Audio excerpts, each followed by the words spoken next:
according to law of Malls, if the polarizer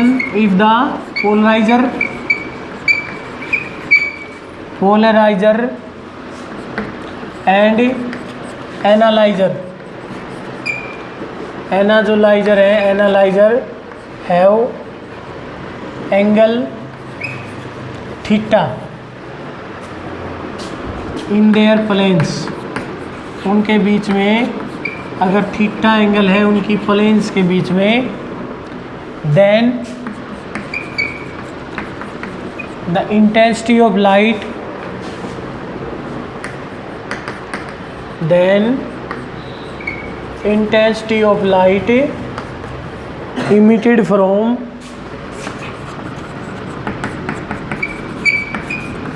emitted from analyzer is I directly proportional to cos square theta. ये है law of malls कि यदि polariser और analyser जो हैं, यानी कि दो पोलराइज़र हों, उनके बीच में अगर एंगल जो है वो थीटा उनकी प्लेन के बीच में, उनके एक्सिस के बीच में, तो जो एनालाइज़र से जो लाइट निकलेगी उसकी intensity directly proportional to cos square theta होगी। कैसे होगी? मान लिया कि ये पोलराइज़र का एक्सिस है, मतलब ये पोलराइज़र का एक्सिस है, ये एनालाइज़र का है, यानी कि ये है पोलराइज़र और ये है एनालाइज़र।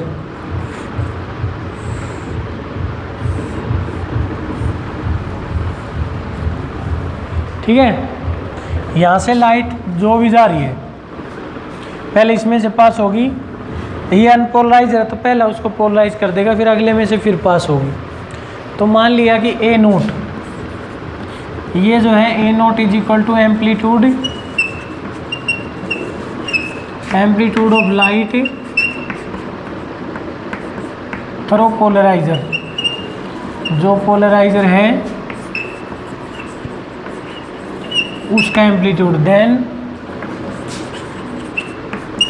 आई नोट इंटेंसिटी जो होती है वो डायरेक्टली प्रोपोर्शनल टू एम्पलीट्यूड का स्क्वायर होती है। पहले पार्ट में बताया होगा जब हमने यंग्स डबल स्लिट का एक्सपेरिमेंट किया तो उससे पहले।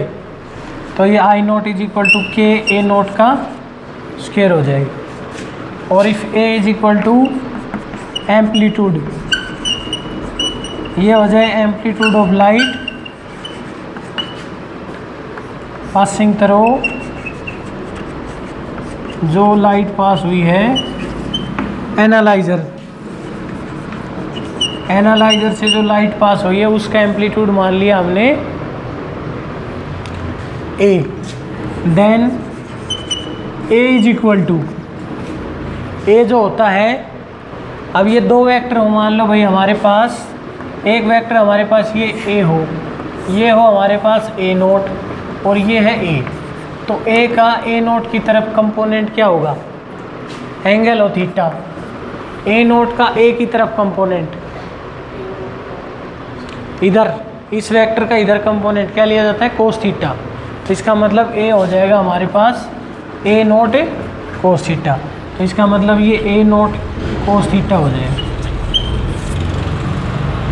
ठीक है, अब इसकी intensity, therefore I intensity of light के ए स्क्वायर, तो आई इज इक्वल टू के और ए की जगह रख देंगे हम ए नोट कोस थीटा, इसका स्क्वायर, तो ये हो जाएगा हमारे पास आई is equal to K A naught का स्क्वायर कोस के थीटा। अब आई नोट थी पहले, ये बन जाएगा आई नोट, तो हमारे पास आ जाएगा I is equal to I naught cos square theta, यानी कि I directly proportional to cos के थीटा। इसके ऊपर क्वेश्चन आते हैं, पोलराइजर और एनालाइजर के बीच के अच्छे क्वेश्चन आते हैं। सबसे पहले तो एक बात ये ध्यान रहे हमारे कि जो कोई भी एनालाइजर, फर्स्ट जो पोलराइजर होता है वो इनिशियल इंटेंसिटी का 1/2 कर देता है। जब उसमें से लाइट पास होती है तो इनिशियल इंटेंसिटी की 1/2 लाइट पास होती है। शुरुआत में जैसे यहाँ से लाइट आ रही है, अनपोलराइज लाइट हो चाहे, अगर अनपोलराइज लाइट है ना तो पोलराइजर तो उतनी उतनी पास होगी, वो उसके एंगल पे डिपेंड करेगा।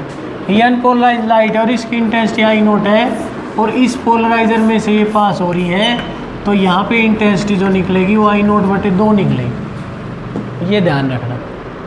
अगर ये अनपोलराइज है ना तो, पोलराइज है तो सीधी सी बात, अगर ये पोलराइज है तो ये लाइट पोलराइज है, उसके बाद तो इसने जो है पहली वाली के साथ 0 का एंगल बना रखा है, इसके एक्सिस के साथ, इस लाइट के एक्सिस के साथ इसका एंगल 0 है, तो उस केस में इधर अगर आई नोट है ना तो इधर भी आई नोट ही निकलेगी।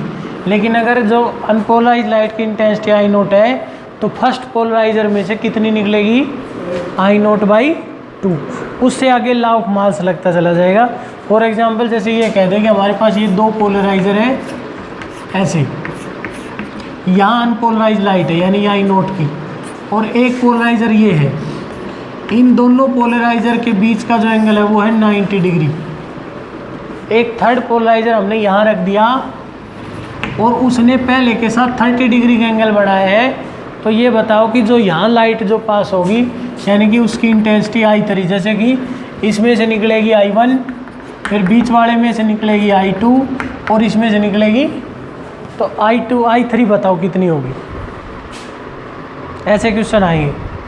तो यहाँ से आई नोट जा रही है, इंटेंसिटी ऑफ लाइट जो वो कितनी है, आई नोट।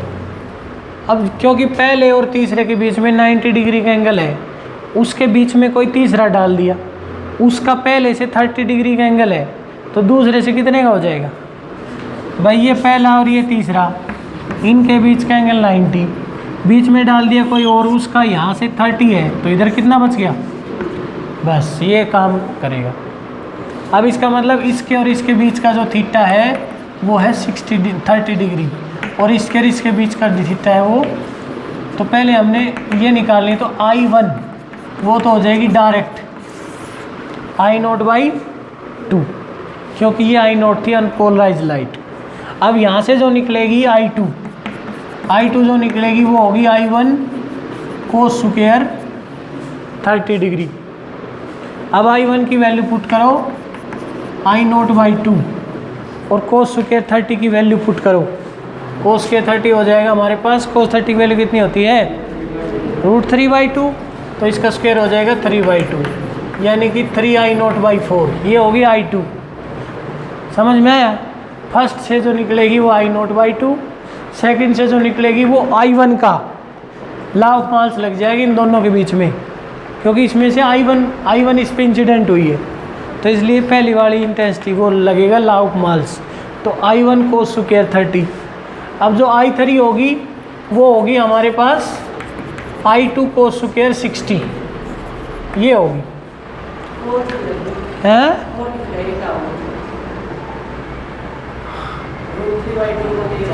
हाँ कोई बात नहीं, ये तो होता है, ये 8 आ जाएगा, ठीक है। ये भी ध्यान रखना, मैथमेटिकल कैलकुलेशन फलों में कभी कंसेप्ट और गड़बड़। अब ये I2 की वैल्यू थी हमारे पास 3 आई नोट बाई 8 और कोस स्क्वायर 60 की वैल्यू 1/4, ठीक है। तो इसका मतलब ये आ जाएगा 3 आई नोट बाई 32, जो फाइनल इंटेंसिटी होगी वो ये होगी। अब इनका रेशियो भी पूछ सकता है, इसकी परसेंटेज भी पूछ सकता है, मतलब घुमा फिरा के क्वेश्चन आएगा, लेकिन कंसेप्ट वही है। ये भी पूछ सकता है कि I3/I1 या how much percentage of light is transmitted through I3, मतलब थर्ड पोलराइजर, तो ये परसेंटेज में पूछ सकता है। समझ में आया। तो कैसे पूछे, जब मान लिया परसेंटेज पूछ रखी है इसकी, तो ये जो है वो ये पहली का या स्टार्टिंग वाली का कितना परसेंट है, ठीक है। ये एनर्जी पूछ सकता है, पहले की एनर्जी दे दी हमने 30 जूल दे दी, तो ये बताओ कि कितनी होगी। ये भी हो सकता है कि यहाँ पे आगे एक फोटो डायोड लगा दिया जाए और उसका वर्क फंक्शन, जैसे कि इसको हम 5 यूनिट से 7 यूनिट से भी कर सकते हैं कि यहाँ से जो लाइट निकली है उससे कितने इलेक्ट्रॉन ट्रांसमिट होंगे, या जो फोटो इलेक्ट्रॉन होंगे उसकी कितनी काइनेटिक एनर्जी होगी यदि इस ट्रांसमिटेड लाइट को हम डालें इतनी वर्क फंक्शन की मेटल प्लेट पे। तो घुमा फिरा के एनर्जी के कंसेप्ट पे भी यही आएगा क्योंकि जो इंटेंसिटी का परसेंटेज है उसके अकॉर्डिंग एनर्जी होगी। तो इसका मतलब ये कितनी परसेंटेज पास हुई है, इसको 100 से तो गुणा कर दो, 3I0/32 को 100 से गुणा कर देना और I0 से डिवाइड कर देना, क्योंकि I0 की परसेंटेज निकालनी हमने। तो ये हो जाएगा भाई 3/32 गुणा में 100, 4 8 32, ये हो जाएगा 25, 25 या 75/8, इतना परसेंटेज जो है ना वो पास होगा। तो इस टाइप के न्यूमेरिकल आते हैं लॉ ऑफ मास के। ठीक है, अगली जो स्कैटरिंग है वो है स्कैटरिंग बाई, नहीं, जो पोलराइजेशन है वो है polarisation by reflection, polarisation by reflection, और फिर है स्कैटरिंग। तो रिफ्लेक्शन वाली मेन है। पोलराइजेशन बाई रिफ्लेक्शन में क्या होता है कि हमने ये बताया था कि लाइट वेव जो है वो ईएम वेव होती है, और ईएम वेव के अंदर दो कंपोनेंट होते हैं, इलेक्ट्रिक फील्ड और मैग्नेटिक फील्ड के इलेक्ट्रिक वेक्टर। और इलेक्ट्रिक और मैग्नेटिक फील्ड के जो वेक्टर होते हैं उनके ऑसिलेशन हर डायरेक्शन में होते हैं अनपोलराइज लाइट में, और पोलराइज लाइट में किसी एक प्लेन में होंगे, एक डायरेक्शन में होंगे। ठीक है, मतलब एक डायरेक्शन में इलेक्ट्रिक होगा तो उसके परपेंडिकुलर मैग्नेटिक होगा, लेकिन एक में होंगे अनपोलराइज में डिफरेंट डायरेक्शन में होंगे। तो क्या होता है, जैसे कि ये लाइट है, इसके जो है जो ऑसिलेशन डिफरेंट डायरेक्शन में है, और हमारे पास जो ये लाइट है, मान लिया ये हो गया कोई रिफ्लेक्टिंग सरफेस, हम कर रहे हैं polarisation by reflection, polarisation by reflection, reflection के वजह से पोलराइजेशन। तो जो ये ऑसिलेशन होते हैं ये दो टाइप में होते हैं। ऑसिलेशन के अकॉर्डिंग हम लाइट के दो कंपोनेंट बनाते हैं, एक बनाते हैं ऑर्डिनरी, एक एक्स्ट्रा ऑर्डिनरी। ऑर्डिनरी कंपोनेंट जो होता है उसके ऑसिलेशन होते हैं in the perpendicular in the plane of incidence, और एक्स्ट्रा ऑर्डिनरी होते हैं perpendicular to the plane of incidence. वो समझाते हैं तुम्हें हम। प्लेन ऑफ इंसिडेंस, जैसे ये लाइट इधर जा रही है, ये लाइट की रे अगर इधर जा रही है तो इसकी प्लेन ये बोर्ड है, क्योंकि ये जितनी भी लाइन खींचेंगे ऐसे वो इस बोर्ड पे खींच सकते हैं, हम इस पे फर्श पे नहीं खींच रहे, हम इस पे खींच रहे हैं। तो इसका मतलब इसकी प्लेन ऑफ इंसिडेंस जो है वो डायरेक्शन जो है ना वो ये है। तो ऑसिलेशन इस प्लेन के हो सकते हैं, मतलब इस लाइन के परपेंडिकुलर ये लाइन भी तो है, और इस लाइन के परपेंडिकुलर ये लाइन भी है। ठीक है, और तो ये जो जितने भी ऑसिलेशन है ये in the plane of incidence है, और एक ऑसिलेशन होता है perpendicular to the plane of incidence. अब perpendicular to the plane of incidence है ये जो डायरेक्शन है ये perpendicular to the plane of incidence है। अब इस प्लेन में तो कई लाइनें हो सकती हैं, लेकिन इसके परपेंडिकुलर तो सिर्फ एक ही लाइन होगी ये। ठीक है, तो जो लाइट रे जो है ये ऑसिलेशन रखती है, लाइट का जो कंपोनेंट जिसके ऑसिलेशन ये होंगे in the plane of incidence उसको कहते हैं ऑर्डिनरी, और जिसके ऑसिलेशन होते हैं perpendicular to the plane of incidence वो होते हैं एक्स्ट्रा ऑर्डिनरी। तो इसका मतलब एक लाइट के दो कंपोनेंट होते हैं, तो उसको हम कैसे रिप्रेजेंट करते हैं, लाइट वेव को उसको रिप्रेजेंट ऐसे किया जाता है कि जो ऑर्डिनरी है उनको तो हमने डॉट से ले लिया, और एक्स्ट्रा ऑर्डिनरी को कर दिया हमने ऐसे।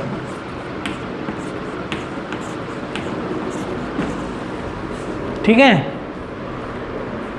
अब यहाँ पर क्या है भाई कि जो ऑर्डिनरी कंपोनेंट है वो एंगल ऑफ इंसिडेंस के साथ उनका एंगल बदलेगा, लेकिन एक्स्ट्रा ऑर्डिनरी का नहीं बदलेगा। भाई ये लाइन चाहे यहाँ हो, चाहे ऐसे हो, चाहे ऐसे हो, चाहे ऐसे हो, ये तो हमेशा परपेंडिकुलर रहेगी इसके ऊपर। मतलब ये लाइन मैंने जैसे खींची तो ये लाइन इन सब लाइन के ऊपर परपेंडिकुलर है। ठीक है, मतलब इस लाइन पे परपेंडिकुलर है, इस पेपर है, ये सब पे परपेंडिकुलर है। लेकिन अगर हम मान लिया हमने सिर्फ ये ऑसिलेशन लिया और अब इसका एंगल ऑफ इंसिडेंस बदला, जैसे कि ये लाइट वेव लिया हमने ये, और इसका ऑसिलेशन हमने एक ऑसिलेशन ये ले लिया इन द प्लेन और एक ये ले लिया। ठीक है, तो उसको हम कैसे समझेंगे, जैसे ये लाइन ये यहाँ पे इंसिडेंट हुई, इतने पे इंसिडेंट हुई, तो अब देखो तो इसमें क्या है कि ये तो रहेगा हमेशा परपेंडिकुलर, ये लाइन चाहे यहाँ आए चाहे यहाँ आए चाहे कहीं पे भी आए, इसका एंगल ऑफ इंसिडेंस चाहिए हो चाहिए हो चाहिए हो चाहिए हो, ये लाइन हमेशा परपेंडिकुलर रहेगी। लेकिन ये जो लाइन है ये इससे एंगल बदलेगी, जैसे इसके साथ इसका एंगल ऑफ इंसिडेंस ये है, इसके साथ ये थोड़ी सी और परपेंडिकुलर हो जाएगी, ये हो जाएगा, इसके साथ ये हो जाएगा, इसके साथ थोड़ा सा ये हो जाएगा। मतलब अगर हम ये डायरेक्शन मान के चलें तो इस लाइट के साथ हाइट ऐसे हो जाएगी और ये लाइट करेंगे तो थोड़ी ऐसे हो जाएगी। मतलब जो प्लेन ऑफ इंसिडेंस है उसके कंपोनेंट का एंगल ऑफ इंसिडेंस चेंज होगा with the change in angle of incidence, लेकिन जो ऑर्डिनरी एक्स्ट्रा ऑर्डिनरी कंपोनेंट है उसका एंगल ऑफ इंसिडेंस से चेंज नहीं होगा, क्योंकि वो तो हमेशा परपेंडिकुलर रहेगी, इस लाइन पे भी, इस पे भी और इस पे भी। ठीक है, नहीं समझ में आया तो देखो हमने एक लाइन ये बनाई, एक लाइन थोड़ी सी ऐसे बनाई, एक ऐसे बनाई, ठीक है। इसके ऊपर 90 डिग्री का एंगल ये बनाया हमने, इसका 90 डिग्री का एंगल ये होगा और इसका 90 डिग्री का एंगल ये होगा। इसका एंगल ऑफ इंसिडेंस ये था आई, ठीक है, मान लो ये 60 डिग्री है। अब ये 60 है तो यहाँ पे हमने 90 डिग्री बना दिया, ठीक है ना। ये 60 है तो इसके साथ 90 डिग्री, तो इस पे कितना एंगल बनाएगा ये लाइन कितना एंगल बनाएगी इसके साथ, वही था ना। अगर ये आई हो तो ये इधर वाला आई बचता है तो ये 90, मतलब ये बनाएगी यहाँ से 30 डिग्री, इसके नॉर्मल के साथ 30 डिग्री बढ़ेगी। इसका अगर हमने मान लिया 45 डिग्री तो इसका जो परपेंडिकुलर होगा वो इसके नॉर्मल के साथ 45 बनाएगा। ये मान लिया हमने 30 डिग्री, इसका जो 90 डिग्री होगा वो इसके साथ 60 बनाएगा। मतलब कहने का ये हुआ कि जो ऑर्डिनरी कंपोनेंट है उनका एंगल ऑफ इंसिडेंस चेंज होगा with the change in main light का जो मेन वेव का एंगल ऑफ इंसिडेंस। लेकिन जो ऑर्डिनरी एक्स्ट्रा ऑर्डिनरी कंपोनेंट है वो इसके भी 90 और इसके भी 90 और इसके भी 90, हर जगह 90 डिग्री पर ही रहेगा। तो एक एंगल ऑफ इंसिडेंस ऐसा आता है जिसके ऊपर सारे ऑर्डिनरी कंपोनेंट जो होते हैं ना वो तो हो जाते हैं रिफ्रैक्ट, मतलब ये जो है ना रिफ्लेक्टिंग सरफेस नहीं है, ये पहले वैसे ट्रांसमिट सरफेस है, ठीक है, यानी कि ट्रांसपेरेंट सरफेस है। तो यहाँ पे जब दो कंपोनेंट टकराएंगे तो एक एंगल ऐसा होगा कि उससे ये जो ऑर्डिनरी कंपोनेंट है ना वो तो सारा हो जाएगा रिफ्रैक्ट, यानी कि दूसरी तरफ चला जाएगा। केवल एक्स्ट्रा ऑर्डिनरी कंपोनेंट है ना वो रिफ्लेक्ट हो जाएगा। एक एंगल ऑफ इंसिडेंस ऐसा आएगा कि उसके ऊपर एक्स्ट्रा ऑर्डिनरी कंपोनेंट हो गया रिफ्लेक्ट और ऑर्डिनरी कंपोनेंट थे वो सारे हो गए रिफ्रैक्ट। अब ये जो लाइट गई है इसमें केवल एक ही ऑसिलेशन है, इलेक्ट्रिक फील्ड का लगा लो चाहे मैग्नेटिक फील्ड का, और अगर एक ही प्लेन का ऑसिलेशन है तो इसका मतलब ये हो जाएगी पोलराइज। तो जो रिफ्लेक्टेड लाइट होती है वो पोलराइज हो जाती है किसी स्पेशल एंगल ऑफ इंसिडेंस पे, ठीक है। उस एंगल ऑफ इंसिडेंस को बोला जाता है एंगल ऑफ पोलराइजेशन, यानी कि आईपी। इसको क्या कहा जाएगा, आईपी। आईपी का मतलब हो गया एंगल ऑफ ए इंसिडेंस, ठीक है। यहाँ पे वो दो पट्टियाँ नहीं थी ना, वो आराम से समझ में आता कि भाई ये जो अगर इसका एंगल ऑफ इंसिडेंस बदलता है तो इसके नॉर्मल का भी एंगल ऑफ इंसिडेंस बदलेगा इसके साथ, इसके नॉर्मल के साथ। जैसे ये लाइन ले ली हमने यहाँ और ये इसका नॉर्मल है, इस लाइन का नॉर्मल ये है, तो जैसे जैसे इसका एंगल ऑफ इंसिडेंस बदल रहा है इस उंगली का देखो इसके नॉर्मल के साथ, यानी कि यहाँ इस पॉइंट के साथ इसका एंगल बदल रहा है, लेकिन इस उंगली का एंगल नहीं बदल रहा, इसका तो उतना ही रहना है 90 डिग्री बोर्ड के परपेंडिकुलर। तो सारे ऑर्डिनरी कंपोनेंट तो रिफ्लेक्ट हो गए, एक्स्ट्रा ऑर्डिनरी रिफ्लेक्ट हो गया, तो वो हो जाएगी पोलराइज। लेकिन हमें नहीं ये पता था कि ऑर्डिनरी और एक्स्ट्रा ऑर्डिनरी दोनों लाइट के बीच का एंगल कितना है, हमेशा 90, क्योंकि वो प्लेन में थी वो परपेंडिकुलर था। तो इसका मतलब इन दोनों के बीच का ये एंगल कितना होगा 90, और जितना एंगल ऑफ इंसिडेंस होता है उतना ही एंगल ऑफ होता है रिफ्लेक्शन, उतना ही एंगल ऑफ क्या होता है रिफ्लेक्शन। अब लगाओ स्नेल्स लॉ। अब है हमारे पास ब्रेवेस्टर लॉ। ब्रेवेस्टर का लॉ कहता है, Brewster law BREWESTER WESTER। Brewster law कहता है कि एट एंगल ऑफ पोलराइजेशन पे refractive index of the medium is equal to tan IP। ये कहता है कि अगर एंगल ऑफ इंसिडेंस जो है वो एंगल ऑफ पोलराइजेशन बन जाता है तो रिफ्रैक्टिव इंडेक्स जो होता है मीडियम का, यानी कि μ2/μ1, पहले मीडियम का रिफ्रैक्टिव इंडेक्स है μ1, दूसरे का है μ2, उसी को हमने लिया है μ सेकंड बटे फर्स्ट, और वो हो जाता है हमारे पास tan IP के बराबर होगा। ठीक है, तो कैसे निकालेंगे? स्नेल्स लॉ लगाओ। बाई स्नेल्स लॉ हमने इसको प्रूव करना है ब्रेविस्टर लॉ को। तो स्नेल्स का लॉ कहता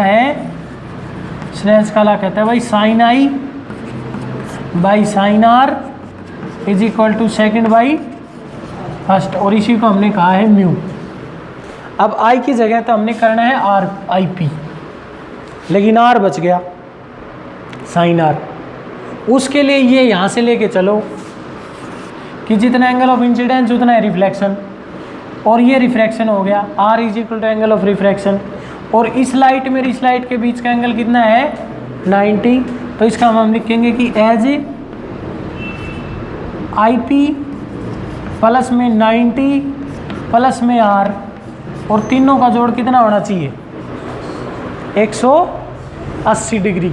भाई ये एंगल प्लस ये एंगल प्लस ये एंगल, और ये सारा मिलके एक स्ट्रेट लाइन बन रही है। ये नॉर्मल स्ट्रेट लाइन पे कितने भी एंगल हो, सारे का जोड़ कितना होता है 180। तो इसका मतलब ये हुआ कि यहाँ से IP plus R is equal to 180, तो IP plus R is equal to 90। ये 90 उधर जाके सब्ट्रैक्ट हो जाएगा, तो इसका मतलब R की वैल्यू आ गई हमारे पास, implies R is equal to 90 minus में IP। R की वैल्यू कितनी आ गई 90 माइनस IP। इस R को स्नेल्स लॉ में रख दो। तो स्नेल्स लॉ था हमारे पास sine IP by sine R की जगह रखेंगे 90 minus IP is equal to mu. अब साइन 90 माइनस IP क्या होता है कोस, तो ये हो जाएगा हमारे पास sine IP upon cos IP is equal to mu, और ये हो जाएगा tan IP is equal to mu. ये होता है ब्रेविस्टर लॉ। ठीक है, अगर ऑर्डिनरी और एक्स्ट्रा ऑर्डिनरी कंपोनेंट हमारी समझ में आ गए तो सब कुछ समझ में आएगा।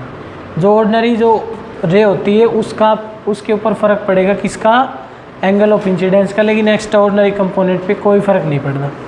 तो केवल वो रिफ्लेक्ट हो जाता है, बाकी रिफ्रैक्ट हो जाते हैं। एक ऐसा एंगल ऑफ इंसिडेंस आता है, उस ऐसे एंगल ऑफ इंसिडेंस को कहा जाता है एंगल ऑफ ए पोलराइजेशन। ठीक है।